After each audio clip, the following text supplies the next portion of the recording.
Hello guys! Kamusta? Magluluto tayo ngayon ng Japanese creamy chicken guys. Cheese yung flavor ng iluluto ko na Japanese creamy chicken guys. Try nyo yung recipe na to guys. Napakadali lang lutuin.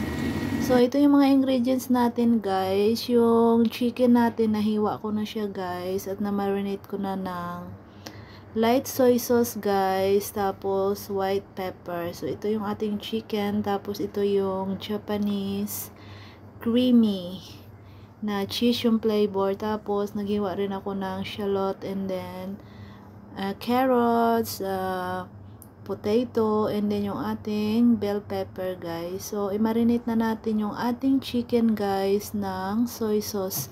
Masarap yung soy sauce dito sa Hong Kong guys compare doon sa Pinas. Lagyan natin ng white pepper guys. Tapos lagyan natin ng konting sugar para mag-balance yung lasa. Ako lang gumawa ng recipe na to guys. Try ko lang kung masarap. So masarap naman siya guys.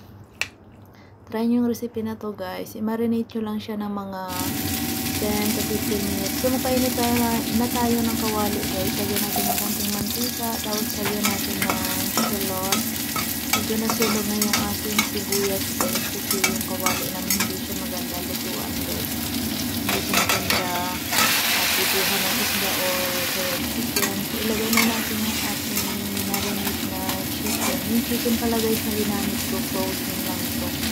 Tapos, pwede na natin ilagay yung ating hiniwa na potato and then yung ating carrots. Huwag nyo muna lagyan ng tubig guys kasi po sa lalabas yung tubig sa ating chicken. Kasi yung chicken na ginamit ko guys, protein siya. Hindi siya fresh chicken.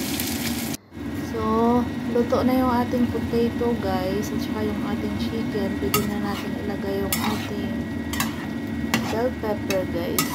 Yung bell pepper guys, huwag nyo i-overcook para masarap.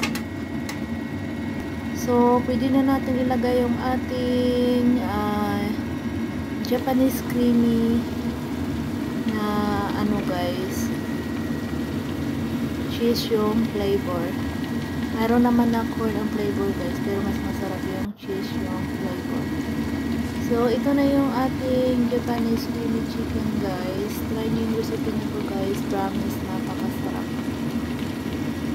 Try nyo guys sa Pinas kung may mabibili kayong ganito na brand ng Japanese creamy chicken na cheese yung flavor.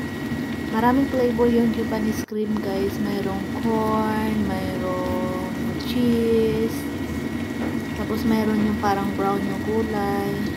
So, ready to serve na guys. So, luto na guys. Try nyo yung recipe na to guys. Super yummy, promise. So, kainan na guys. Thank you for watching. Sana mag-enjoy kayo guys. Try nyo yung recipe na to, promise. Napakasarap.